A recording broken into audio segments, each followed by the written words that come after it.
বহু বছর ধরেই রাজধানীর প্রাণকেন্দ্রে মতিঝিলে শাপলা চত্বরের পাশে এই জমিটি প্রভাবশালীদের দখলে। লোকমুখে প্রচলিত এই জায়গাটি শ্রী লক্ষ্মীনারায়ণ জিউর মন্দিরের। কালের পরিক্রমায় একসময় এখানে আনসার ক্যাম্প ছিল। পরে ওই ক্যাম্প উঠে গেলে জমিটির মালিকানা দাবি করে স্থানীয় প্রভাবশালীরা। এখানে তৈরি হয় দোকান।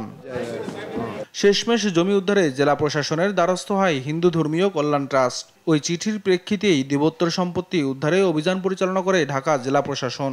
এটা দেবতার সম্পত্তি, শ্রী শ্রী লক্ষ্মীনারায়ণ জিউর মন্দিরের সম্পদ। আমরা এই জায়গায় লক্ষ্মীনারায়ণ জিউর মন্দির স্থাপন করব। আমরা দেবতার পূজা অর্চনা হবে। আমরা দেবতার সম্পত্তি, দেবতার আরাধনা আমরা এই জায়গায় আমরা করব। শনিবার সকাল থেকে জেলা প্রশাসনের নির্বাহী ম্যাজিস্ট্রেটের নেতৃত্বে জমি উদ্ধারে শুরু হয় অভিযান। ভেঙে ফেলা হয় সব দোকান। অবৈধ স্থাপনা তৈরি করেছিল, সেই স্থাপনাগুলো আমরা আজকে উচ্ছেদ করে এই জমিতে আমরা জেলা প্রশাসকের নিয়ন্ত্রণে এবং আমরা ঊর্ধ্বতন কর্তৃপক্ষের নির্দেশে এটা আমরা আজকে দখলমুক্ত করব। অবশ্য ভাঙার আগে কোনো ধরনের নোটিশ পাননি বলে অভিযোগ ব্যবসায়ীদের। আমাদেরকে কোনো নোটিশ দেওয়া হয় নাই, জানাজানি করা হয় নাই, হঠাৎ ভাঙচুর করা হইতেছে। আমার জিনিসপাতি নেওয়ার মতো থওয়ার মতো কোনো জায়গা বলতে নাই।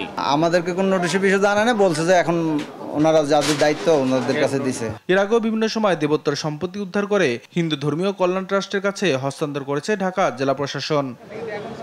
নিয়াজ মোর্শেদ, দেশ টিভি, ঢাকা।